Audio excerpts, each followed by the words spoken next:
الحمدللہ وکفا والصلاة والسلام علی حبیبہ المصطفیٰ وعلی آلہ وصحبہ اولی الصدق والوفا اما بعد فاعوذ باللہ من الشیطان الرجیم بسم اللہ الرحمن الرحیم قل هل يستوي الذين يعلمون والذين لا يعلمون انما يتذكر اولو الالباب وقال رسول الله صلى الله عليه وسلم فضل العالم على العابد كفضل القمر ليلة البدر على سائر الكواكب رواه الترمذی۔ صدق اللہ العظیم وصدق رسولہ النبی الکریم ونحن على ذلك من الشاہدین۔ اللہم صلی وسلم وبارک علی سیدنا و مولانا محمد و آلہ و اصحابہ اجمعین۔ سب سے پہلے دعا کرتے ہیں اللہ عز و جل جناب ڈاکٹر پروفیسر ناصر الدین صدیقی صاحب دامت برکاتہم العالیہ کو دین و دنیا کے کمالات سے نوازے، رب تعالیٰ ان کی کاوشوں اور ان کی محنتوں کو اپنی بارگاہ میں شرف قبول سے مشرف فرمائے۔ چونکہ یہ تقریب رونمائی کتاب نکات تفسیر ایوبی ہے اور اس کا تعلق علم سے ہے، جناب ڈاکٹر صاحب نے اس تفسیر کو دیکھا کہ یہ علم کا خزانہ تھا اور پھر یہ خود علم کے عاشق تھے، تو پھر عاشق جب خزانے کو دیکھتا ہے تو اس کی طرف دوڑ پڑتا ہے۔ دو آدمی سیر نہیں کرتے، ایک دنیا کا طالب اور دوسرا علم کا طالب۔ دنیا کا طالب دنیا سے سیر نہیں ہوتا، جتنا اس کو دولت ملے کہے گا تھوڑا ہے اور ملے۔ تو جس کو اللہ نے علم کی دولت سے نوازا پھر وہ بھی سیر نہیں ہوتا، موت تک وہ کہتا ہے مجھے علم بڑھے، علم مزید حاصل ہو۔ قل رب زدنی علما، علم ایسی دولت ہے کہ اللہ نے اپنے محبوب کو بھی فرمایا اے میرے حبیب آپ دعا کریں اللہ میرے علم کو اور زیادہ بنا۔ تو علم یہ کم ہونے والی چیز نہیں، اس کی تڑپ، اس کی طلب ہر شخص کو جو کہ طالب علم و طالب مولا ہے موت تک قائم جاری و ساری رہتی ہے۔ تو ان کو بھی وہی تڑپ تھی اور طلب تھی، انہوں نے کتاب لکھی۔ جاننا چاہیے کہ علم کی فضیلت میں حضور صلی اللہ علیہ وسلم نے ارشاد فرمایا فضل العالم علی العابد، عالم کی فضیلت عبادت گزار پر میں آپ کو کیسے بتاؤں کتنا زیادہ ہے۔ حضور نے فرمایا تمہیں مثال دیتا ہوں، اس مثال سے سمجھو کہ عالم کی شان عام لوگوں پر نہیں، عبادت گزار پر، عبادت گزار پر اتنا زیادہ ہے، اس کا مقام اتنا بلند ہے کہ ہم آپ کو ایک مثال دیتے ہیں، اس مثال سے آپ اچھی طرح سمجھ جائیں گے کہ عالم کی فضیلت لوگوں پر کتنی زیادہ ہے۔ فضل العالم علی العابد، یہ ہے مبتدا۔ کل قمری، یہ کاف حرف تشبیہ ہے، ابھی آپ مشبہ بھی سنیں تاکہ آپ کو مشبہ کی فضیلت کا علم ہو جائے۔ کل قمری، قمر کو مطلق نہیں چھوڑا پھر مقید کیا، لیلۃ البدر، 14ویں کے رات کی چاند کو سوچو، چاند عام چاند نہیں، 14ویں کے رات کی چاند، چونکہ اس رات میں یہ چاند زیادہ گول ہوتا ہے، زیادہ روشن ہوتا ہے۔ کل قمری لیلۃ البدر، پھر اس چاند کے بعد دوسری طرف آپ توجہ کریں، سائر الکواکب، تمام ستارے، ایک طرف 14ویں کا چاند رکھیں اور دوسری طرف سارے ستارے، کچھ ستارے نہیں، سائر الکواکب، یہ ہے علی الکواکب نہیں، حضور نے یہاں فرمایا علی سائر الکواکب، جتنے بھی سیارے ہیں، چاند کے علاوہ باقی جتنے ستارے ہیں سب کو ایک طرف رکھو۔ ابھی آپ بتائیں کہ چاند کی روشنی زیادہ ہے یا سب ستاروں کی روشنی زیادہ؟ تو جس طرح اس 14ویں کے چاند کی روشنی سب ستاروں سے زیادہ ہے، تو اسی طرح عالم کی فضیلت عبادت گزاروں سے زیادہ ہے۔ تو یوں سمجھو دوسری طرف آپ کھرب عبادت گزار رکھے، ستارے کھرب تو نہیں، کھرب سے بھی زیادہ ہیں۔ مثال کے طور پر فرض کریں کھرب صرف مسلمان نہیں، صرف نیکوکار نہیں، عبادت گزار مسلمان، کھرب عبادت گزار مسلمان ایک طرف رکھیں اور دوسری طرف ایک عالم دین رکھیں، ایک عالم دین کی روشنی پھر بھی ان سے زیادہ ہے۔ ہمارے نبی کریم صلی اللہ علیہ وسلم کی بصیرت دیکھیں، آپ کی فراست دیکھیں۔ مثال تو ہر آدمی دیتا ہے، لیکن مثال بالکل فٹ ہو، بالکل مناسب ہو، موزون ہو، یہ ایک بہت ذی فراست کا کام ہے، بہت بڑے بصیرت والے کا کام ہے۔ چونکہ علم ایک روشنی ہے تو حضور نے وہاں تشبیہ میں بھی ایسی چیز فوراً ذہن میں لائی جو کہ روشنی سے متعلق ہو۔ دیکھیے اگر حضور اور بھی تو مثال دے سکتے تھے کہ پہاڑ ایک چھوٹے ذرے کے مقابلے، لیکن پہاڑ میں روشنی تو نہیں، بڑا تو ہے لیکن روشنی نہیں۔ یہ نبی کریم صلی اللہ علیہ وسلم کی فراست ہے، آپ کی بصیرت ہے۔ پہلے سے آپ نے یاد نہیں کیا، بس بول رہے ہیں، خود بخود حقائق سامنے آ رہے ہیں، بول رہے ہیں حقیقت کے موافقی بول رہے ہیں۔ چونکہ ادھر عالم کے علم کی فضیلت تھی تو فوراً علم کے موافق روشنی تھی اور اس کے موافق چاند تھا، تو حضور نے فوراً چاند کو ہی سامنے لایا، اس لیے فرمایا کل قمری۔ غور فرمائیں کہ یہ چاند جو ہے پورے جہان کو روشن کرتا ہے، تو ایک لیکن اس کی روشنی بھی پوری دنیا میں پہنچتی ہے۔ تو ایک عالم جو کہ صحیح عالم ہو، قرآن و سنت کا عالم ہو، دین اسلام کا عالم ہو، اس کی روشنی بھی پوری دنیا میں پہنچتی ہے۔ اور پھر حضور صلی اللہ علیہ وسلم نے ایک عالم کی فضیلت کو اس طرح ذہنوں میں اجاگر فرمایا عبادت گزار کی عبادت بھی روشنی ہے، عبادت میں بھی چمک ہے، چونکہ وہ اللہ کے سامنے جھکتا ہے تو عبادت بھی ایک نور ہے۔ فرمایا وہ سارے چھوٹے چھوٹے نور ہیں، لیکن ان سب نوروں سے زیادہ نور یہ علم ہے۔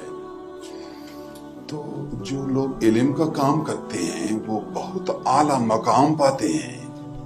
جناب مفسر شیخ محمد ایوب علیہ الرحمہ نے جو علم کا کام کیا، انہوں نے بھی بہت اعلیٰ کام کیا، اللہ نے ان کو بہت بلند درجہ دیا۔ پھر جناب ڈاکٹر پروفیسر ناصر الدین صدیقی دامت برکاتہم العالیہ نے جو ترجمہ کیا، پھر خدمت کی، یہ بھی علم کا کام ہے۔ تو انہوں نے بھی علم کا کام کیا تو اللہ تعالیٰ نے ان کو بھی بڑا اعزاز دیا، ان کو بڑا شرف دیا۔ پھر فضل کلام اللہ علی سائر الکلام کا فضل اللہ علی سائر خلقہ۔ تو قرآن اور اللہ کی کتاب کی فضیلت سب کتابوں پر اتنا زیادہ ہے جتنا اللہ کی فضیلت تمام مخلوق پر۔ اللہ تعالیٰ جتنا ساری کائنات سے بڑا ہے تو پھر کتاب اللہ بھی ساری کتابوں سے اتنی بڑی ہے۔ پھر جو اس بڑی کتاب کی خدمت کرے گا، اس کی نصرت کرے گا، اس میں محنت کرے گا، اس کی تفصیل لگے گا، اس پر کام کرے گا، تو وہ بھی سب کتابوں سے زیادہ کام کرنے والا کہلائے گا۔ چونکہ اس نے سب سے اعلیٰ کام شروع کیا تو پھر اللہ تعالیٰ نے اعلیٰ کام کی وجہ سے اس کو اعلیٰ بنا دیا۔ میں اپنے آپ کو بھی سمجھاتا ہوں، اے فقیر تو بھی قرآن سے محنت کر، قرآن سے دلچسپی کر، قرآن پڑھ، قرآن کے معنی کو سمجھ، قرآن کے حقائق کو سمجھ، قرآن کے دقائق کو سمجھ۔ بزرگان دین کچھ لوگ ایسے تھے جلدی جلدی تلاوت کرتے تھے، وہ ایک اور ڈیزائن تھا۔ پھر کچھ آہستہ آہستہ معنی سمجھ کر پڑھتے تھے، پھر ایک اور ڈیزائن ہے۔ پھر کچھ آیت پڑھ کر رکتے تھے، پھر مطالب سمجھتے تھے، مسائل سمجھتے تھے، رک رک کر پڑھتے تھے۔ کچھ ایسے تھے بس ایک لفظ کو دیکھنے سے ڈوب جاتے تھے، اندر سے موتی نکال کر پھر آگے جاتے تھے۔ مختلف قسم کے اللہ کے پیارے گزرے ہیں، مختلف قسم کے اولیاء، علماء، فقہا، مفسرین، محققین گزرے ہیں مختلف قسم کے. پھر کچھ ایسے بھی تھے جو 10 سال لگاتے تھے صرف قرآن پڑھنے میں، غور و فکر کرتے کرتے کرتے پڑھتے تھے اسے.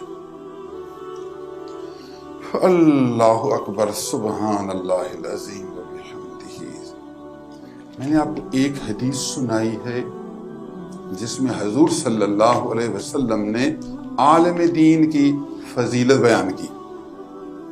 اس بارے میں نے ایک قرآن کی آیت بھی پڑھی، میں آپ کو وہ آیت بھی سمجھاؤں، اس میں کچھ مسائل سمجھاتا ہوں.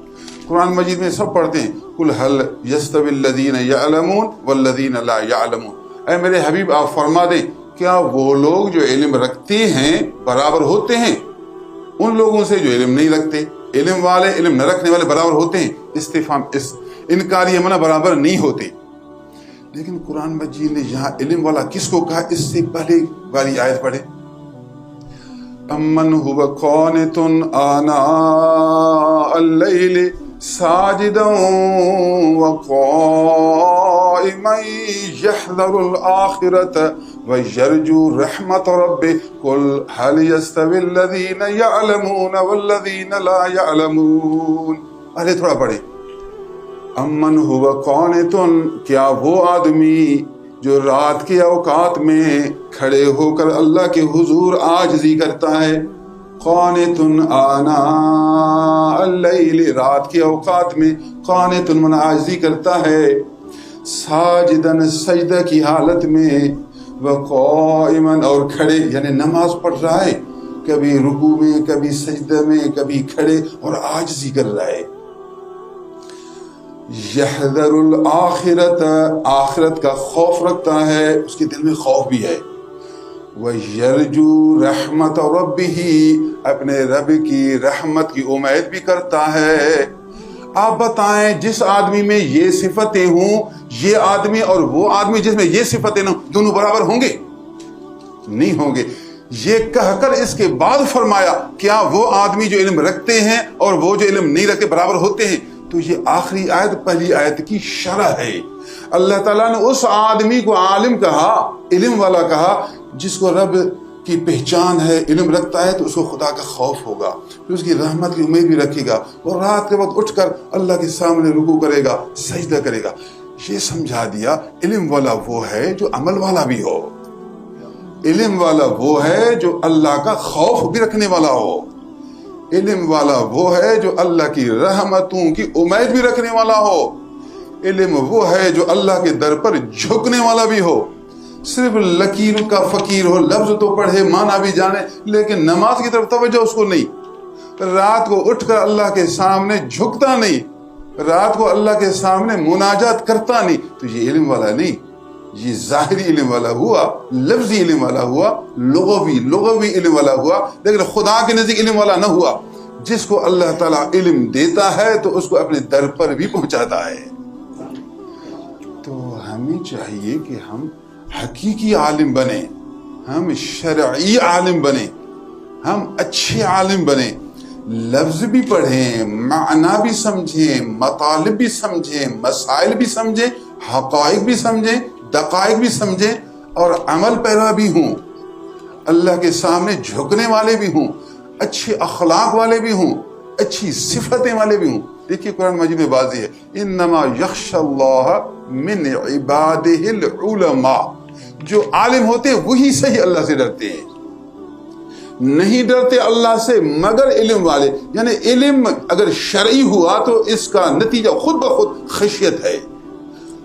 جس کو علم، ایک مثال آپ کو دیتا ہوں، اگر ایک آدمی کو علم ہو کہ اس تار میں بجلی ہے، ہاتھ لگاؤں گا تو مروں گا، تو بتاؤ وہ ہاتھ لگائے گا؟ علم نہ ہو تو ہاتھ لگائے گا، علم نہ ہو تو ہاتھ لگائے گا. اگر علم ہو، اب چھوٹا بچہ اگر قریب ہے تو بڑا دور سے آئے گا، بچہ بجلی ہے، وہ دور سے اس کو ڈرائے گا. اس کو علم ہے، وہ شور مچا رہا ہے، اس کو پتہ ہے. بچے کو پتہ نہیں. تو علم کا تقاضا ہے دور رہنا، بجلی سے دور رہنا. تو علم کا تقاضا ہے خوف حق تعالی. علم ہے جب تجھے جب یقین ہے کہ اللہ ہے، جب تجھے یقین ہے کہ آخرت ہے، جب تجھے یقین ہے کہ جنت ہے، جب تجھے یقین ہے کہ دوزخ ہے تو خود بخود خشیت خداوندی پیدا ہو جائے گی۔ اللہ اکبر، سبحان اللہ۔ ایک اور حدیث مبارک سنیے، حضور صلی اللہ علیہ وسلم نے ارشاد فرمایا، ان العلماء ورثۃ الانبیاء، بے شک علماء نبیوں کے وارث ہیں۔ کمال ہے، نبیوں کے وارث، نبیوں کے خلیفے، نبیوں کے جاں بجا یہی علماء ہیں جو قرآن و سنت کا کام کرتے ہیں، قرآن و سنت کی خدمت کرتے ہیں۔ ان کو بشارت ہے، ان کے لیے بڑی خوشخبری ہے، آپ کے لیے ایک بڑی دولت ہے کہ آپ کو نبیوں کا ورثہ ملا ہے۔ وَإِنَّ الْأَنْبِيَاءَ لَمْ يُوَرِّثُوا دِينَارًا وَلَا دِرْهَمًا، دینار کا طالب نہیں بننا، درہم کا طالب نہیں بننا، دولت کا طالب نہیں بننا، پیسے کا طالب نہیں بننا، قرآن و سنت کا علم، حق تعالیٰ کی معرفت کا طالب بن۔ تو نبیوں کا وارث ہے تو جو ان کے پاس تھا وہی چیز طلب کر نا۔ ان الانبیاء لم یورثوا دینارا ولا درہما، پھر تاکہ جو فرمایا انما ورثوا العلم، انما کلمہ حاصر ہے، نہیں چھوڑا مگر علم کو، انما ورثوا العلم، نہیں ترکے میں چھوڑا مگر علم کو، حاصر ہے۔ بس نبیوں کا ترکہ علم ہے، نبیوں کا ترکہ علم ہے، بعثت معلما، یہ میرا کام ہے۔ فمن اخذہ اخذ بحظ وافر، جس نے علم کو لیا اس نے بہت بڑا نصیب لیا۔ فمن اخذہ، جس نے، ہو کا مرجع علم ہے، جس نے علم لیا، اخذ بحظ، حظ منا نصیب، وافر منا زیادہ، بہت بڑا نصیب اس نے پایا جس نے قرآن و سنت کا علم پایا۔ دیکھیے حضور صلی اللہ علیہ وسلم نے ہمیں علم کی فضیلت بھی بیان کی اور علم کی طرف ہمیں رغبت بھی، ترغیب بھی دی۔ اللہ تعالیٰ عز و جل ہمیں علم سے محبت دے اور علم شرعی عنایت کرے، علم کی برکات سے بھرپور کرے۔ جناب ڈاکٹر پروفیسر صاحب نے علمی کام کیا تو میں ان کی تعریف کرتا ہوں، ان کو مبارکباد بھی پیش کرتا ہوں، ان کو بشارت بھی دیتا ہوں۔ اس بشارت میں نے یہ چند کلمات بھی عرض کیے، اللہ تعالیٰ ان کو دن دگنی رات چن کے لیے ترقی نصیب فرمائے۔ میں آپ دوستوں کا بھی مشکور ہوں کہ آپ لوگوں نے بھی مجھے یہاں بلایا، اپنی ملاقات کے شرف سے مشرف کیا۔ رب تعالیٰ آپ کو بھی بہت بڑھائے اور آپ کے صدقے اس فقیر کو بھی دین اسلام کی خدمت میں قبول فرمائے۔ وآخر دعوانا ان الحمدللہ۔